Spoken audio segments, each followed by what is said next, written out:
It's Monday, July 11. In the headlines, the Kingdom of Saudi Arabia interested in investing in Jamaica. 87% of students who sat the primary exit profile this year have been placed in one of 7 schools of their choice. Regionally, get young people interested in reparatory justice, says Sir Hilary Beckles. Internationally, Sri Lanka protesters staying put until the president and prime minister leave office. And in sports, Jamaica's under-21 men's volleyball team digging deep in Trinidad and Tobago. This is the news on PBC Jamaica. I'm Simone Absalom Gale.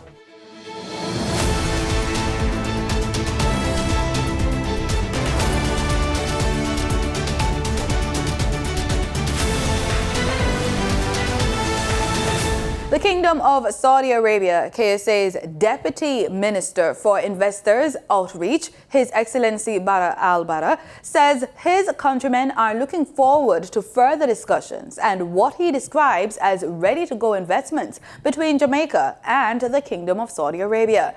He made the comment at a business luncheon hosted for a 65-member delegation visiting Jamaica from the Middle Eastern state on Friday. The luncheon was held at the Port Royal Cruise Pier in Kingston. The Deputy Minister says investments are among the engines of growth in any economy that can result in asset creation, enhanced production, employment, and overall economic progress. He is quoted saying, "In essence, investments link the present with the future. That is why we wish to understand in more details the investment opportunities here in Jamaica, from ready-to-go commercial opportunities and low-hanging fruit projects to long-term infrastructure. I share our enthusiasm, passion, and commitment to build stronger and deeper investment, trade, and business links between Jamaica and Saudi Arabia." End quote. He pointed out that the delegates included the heads of 40 leading Saudi companies and investment institutions and senior representatives from ministries and agencies. Among them were the Saudi Fund for Development, the Public Investment Fund, and the Export-Import Bank. Prime Minister Andrew Holness, in his remarks, noted that Jamaica has many opportunities in the areas of agriculture, special economic zones, tourism, human capital resource development, and infrastructure development, among others. 30,778 students who sat the primary exit profile exam this year will be going to a school of their choice come September. Minister of Education and Youth Favour Williams made the disclosure during a press conference at the ministry's offices in Kingston on Friday. Raquel Robinson reports. A total of 35,292 students sat this year's PEP examinations. Minister Williams says only a small percentile was mandatory placed near their homes. 87% of the students, or some 30,778 students, were placed in one of their 7 choices of schools. Of those who did not get into a school of their choice, which would be 13%, or a total of 4,494, they were placed in high schools in close proximity to the primary school they attended, or in close proximity to the home address that the students would have submitted on the exam. She says the ministry has taken a new approach to reviewing the aptitude of students, outlining the goals of the program. Turning now to student achievement, the primary exit profile represents a new approach in the reporting of the scores, while ensuring that the scores are aligned to the competence-based transition policy and the alternate pathways for secondary education. One of the major goals of the National Standards curriculum is to enable students to become critical, reflective thinkers, creative problem solvers, effective communicators, and natural collaborators. The Education Minister then expounds on the new grading rubric for the curriculum. She explains that there are 4 categories in which students can be placed: beginning, developing, proficient, and highly proficient. In this grading scheme, beginning serves as poor, while highly proficient acts as excellent. From this, she updated the country about the overall performance in mathematics. If we take a look at the tests, so starting with mathematics, and still using those different categories, the beginning, developing, proficient, and highly proficient. In mathematics, most of the students fell into the developing and proficient category. So in the developing category, 43.5% of the students, in the proficient category, 45.9%, and at the higher end, 4.9% of the students, at the lower end, the beginning end, 5.7% of the students. Updates were also provided for language arts.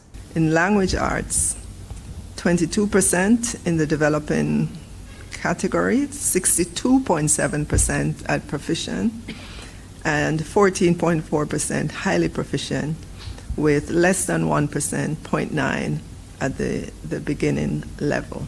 Due to the COVID-19 pandemic, students sat the ability test earlier in March of this year and the curriculum-based test in April.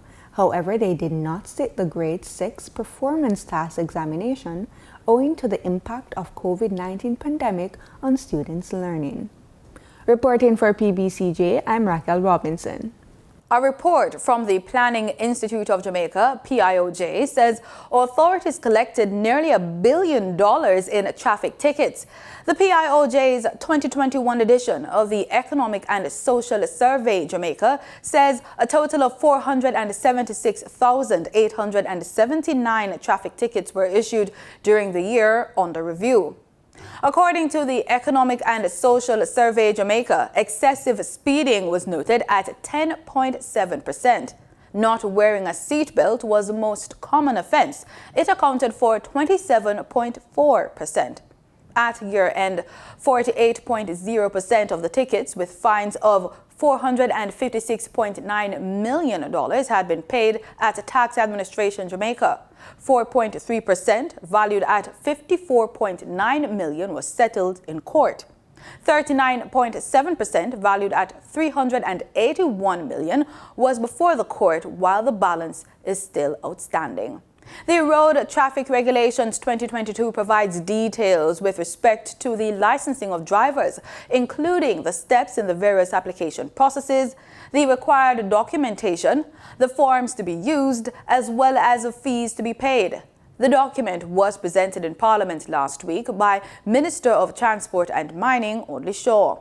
In respect of learner drivers, applicants will now be required to, among other things, produce a medical certificate. Every learner's permit and driver's license is to be recorded in the driver's license register, and the required information is prescribed. The information to be included in the driver's offenses register is also set out.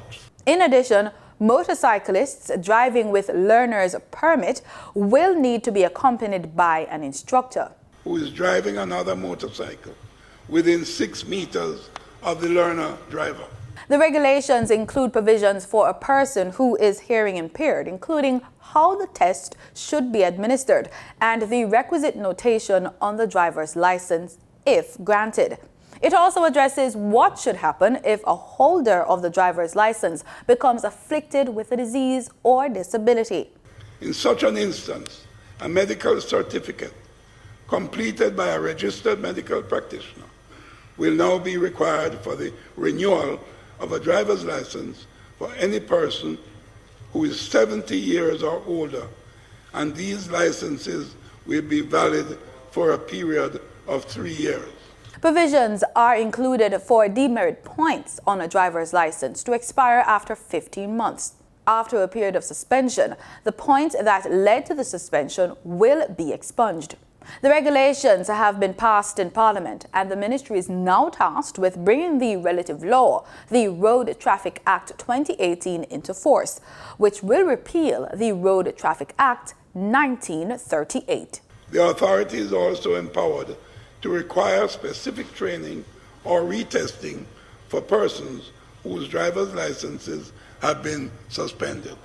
Citizens have a role to play in keeping their members of parliament accountable. Those words from the executive director of the Jamaica Accountability Meter portal, JAMP, Jeanette Calder, as she explains that it starts from the local level.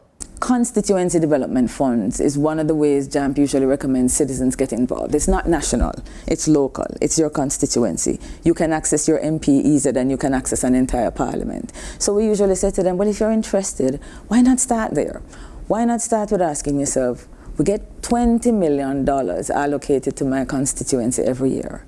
The policy says that the Member of Parliament cannot get approval for that project unless he consults with citizens. Most citizens don't know that, Simone. Now, if citizens knew of that and they did get an opportunity to consult, they could decide how is that pie of 20 million divided up in the constituency. And as citizens get used to talking to MPs about the 20 million in their constituency, they will build the confidence to begin to talk to our members of parliament about the $902 billion at the national level. Ms. Calder further explains that JAMP allows ordinary citizens to track the activity and performance of their members of parliament. So on JAMP's website for the MP tracker, we track to see if all the MPs are meeting with the citizens and if all the MPs are providing JAMP with a report on what did they do with the 20 million. So if citizens get used to asking their MPs, what did you do with the 20 million last year? Then I think that they will get a little bit more confident again to ask the MPs what are they doing at the national level. Most citizens don't know that for the 20 million, there are 6 categories that the MP has to divide up that money into. Hold them to account for where that money goes and to make sure it is. She's reminding Jamaicans that the Access to Information Act allows citizens to ask questions and receive a response. She says it is now easier to access their members of parliament. This, Taki, Nani, Paul, Sam, you know those names, our heroes. They didn't have this. You know what this is?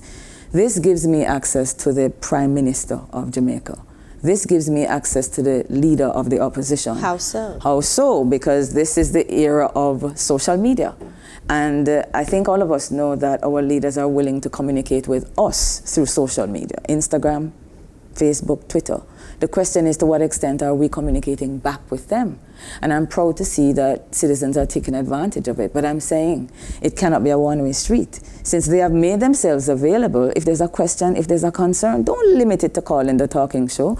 You have access that my great-great-grandfather did not have. Talk to your MPs.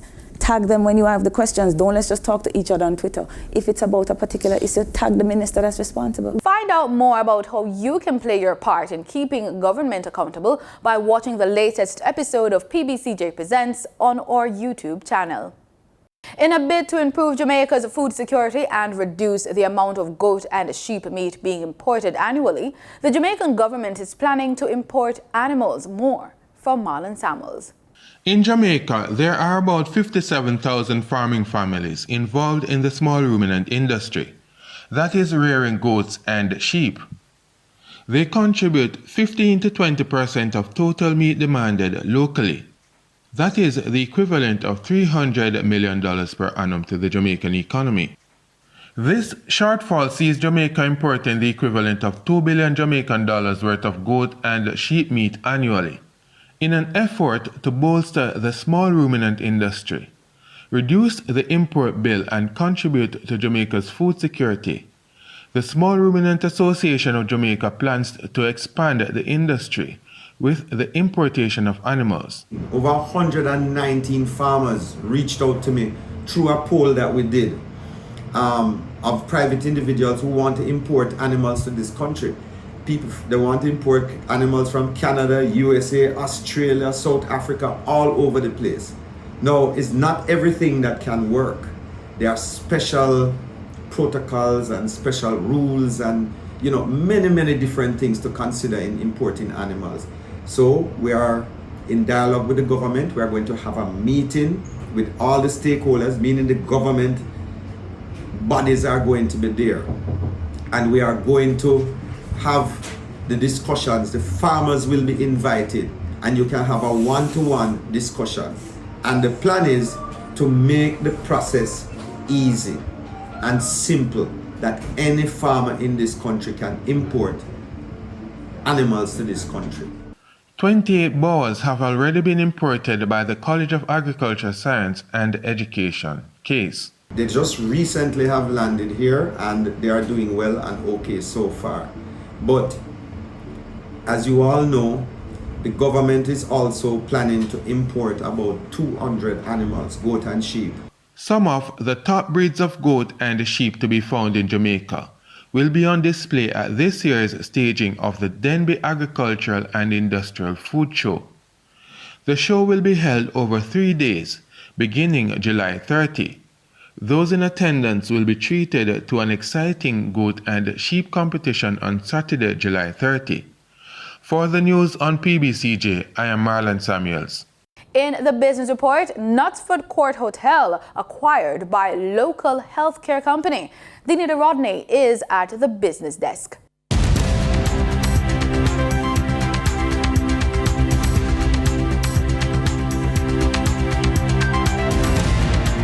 Novamed has acquired hotel brand Knutsford Court. The announcement came from Group Managing Director Kevin Hendrickson. Novamed is a company whose focus is said to be bringing innovative solutions to emerging markets in the Caribbean and Latin America through investing in healthcare-specific assets including real estate, operating companies, and medical technology. The acquisition of Knutsford Court Hotel, which cost approximately $40 million, is expected to close in 3 months. Novamed says it intends to secure shares in a major hospital to supplement the hotel's purchase. Reports are that plans are in progress to transform the property into a model business and lifestyle village that will build healthy living, productivity, and environmental sustainability into its operations.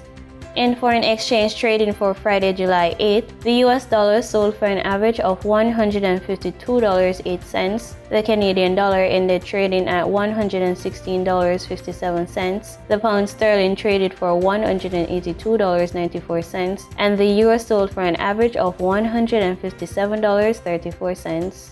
The following reflects the movement of the JSE indices in Friday's trading session. The JSE index declined by 1,165 points to close at over 300,000 units. The junior market index declined by 15 points to close at over 4,000 units. The combined market index declined by 1,229 points to close at over 300,000 units.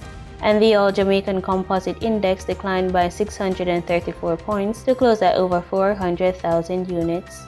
Overall market activity resulted from trading in 98 stocks, of which 33 advanced, 50 declined, and 15 traded firm. Stocks advanced for Barita Investments Limited, CAC 2009.5% cumulative redeemable preference shares, and Caribbean Cement Company Limited. Stocks declined for 138 Student Living Jamaica Limited, 1834 Investments Limited, and AMG Packaging and Paper Company Limited. Trading firm were 138 Student Living Jamaica Limited Variable Preference, Access Financial Services Limited, and Cargo Handlers Limited. The following companies represent overall volume leaders: Dollar Financial Services Limited and Wigton Wind Farm Limited ordinary shares with over 2 million units, and Trans-Jamaican Highway Limited with over 1 million units. In regional stocks, in Trinidad and Tobago, Clico Investment Fund was the only active security posting a volume of over 8,000 shares. On the Barbados Stock Exchange, Epley Caribbean Property Fund, Valley Fund, was the volume leader with over 40,000 shares. They were followed by Government of Barbados Bond Series B with over 20,000 shares, and Goddard Enterprises Limited, which traded over 10,000 shares.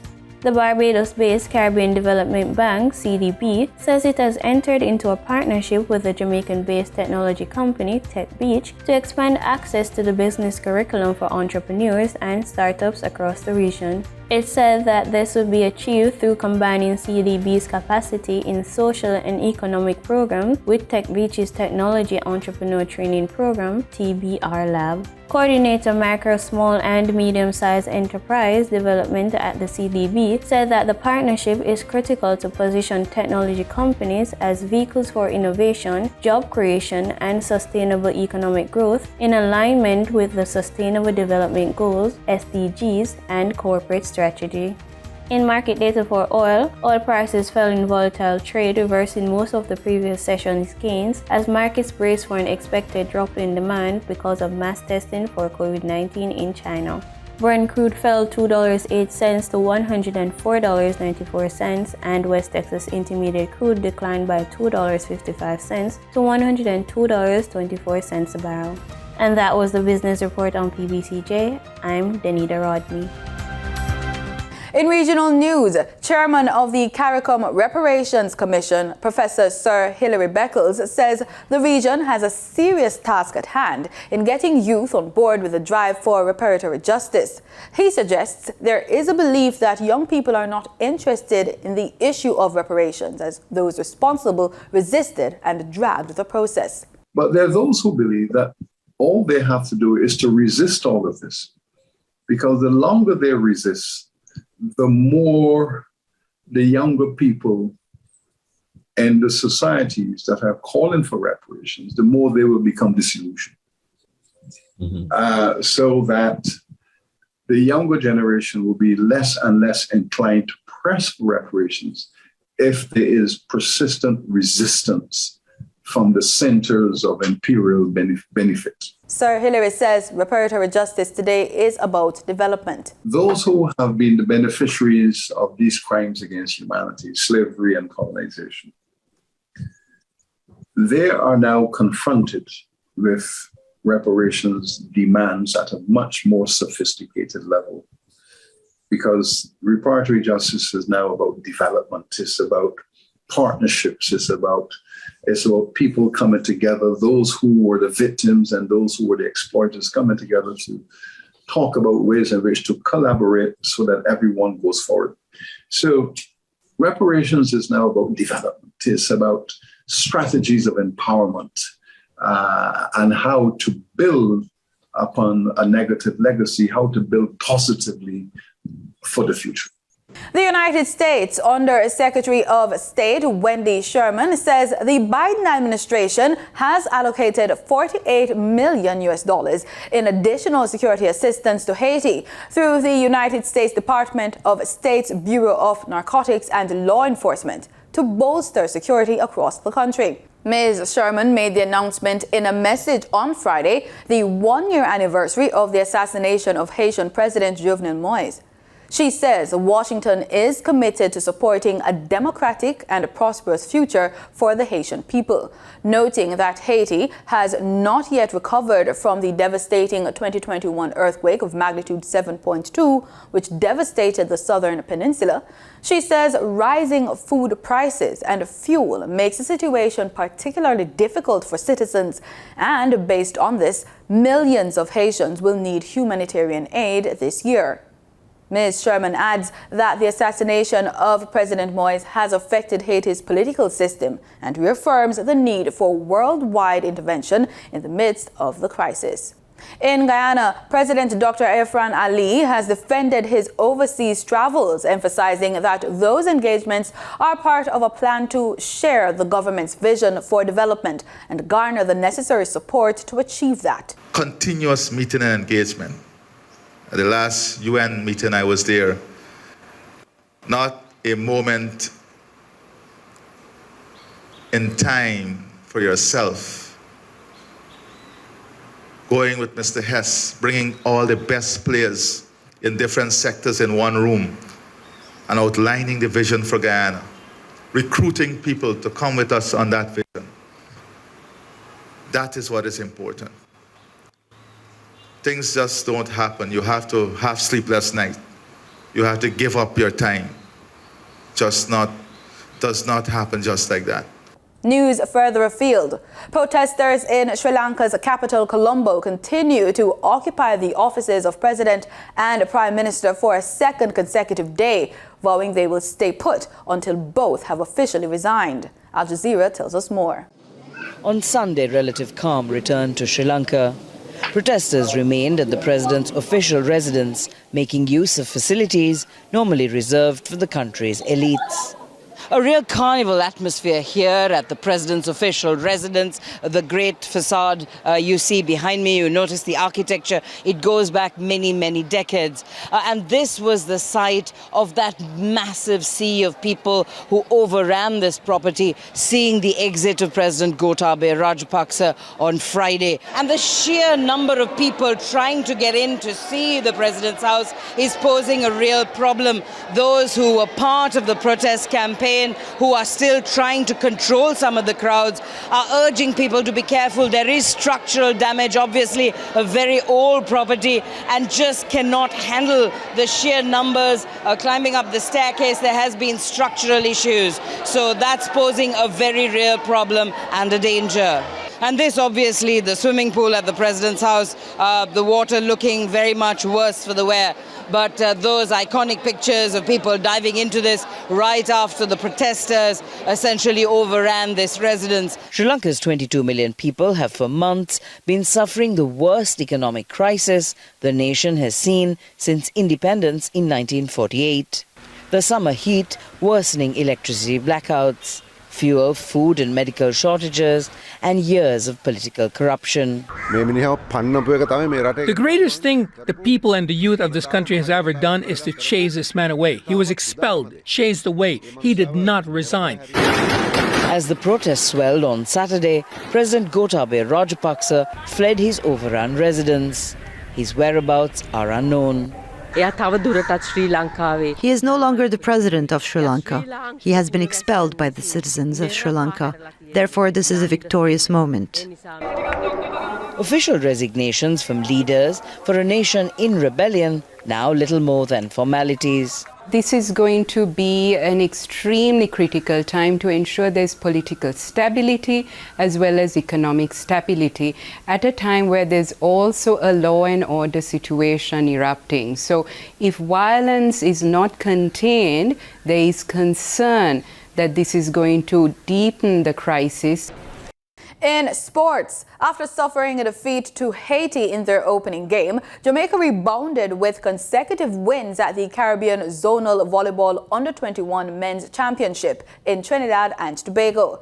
Jamaica outplayed the home team 3-0 on Friday with a 25-21, 25-23 and 25-13 to register their first victory. On Saturday, the Jamaicans administered a similar 3-set victory over the U.S. Virgin Islands. They recorded a 25-18, 25-18, 25-17 margin over the 3 sets to go to the top of the table on 11 points. The Jamaicans will next play Suriname in their final group game on Monday. Bangladesh have won their first match of the current tour of the West Indies, taking Sunday's first ODI by 6 wickets in Guyana. The match was reduced to 41 overs to a wet outfield. The West Indies were sent into bat and made 149 for 9. Shamar Brooks top scored with 33, while Shariful Islam took 4 for 34. Bangladesh replied with 151 for 4 of 31.5 overs, with Mahmudallah unbeaten on 41. That's the news on PBC Jamaica. Follow us on our social media pages at PBC Jamaica. Remember, we are the People's Station.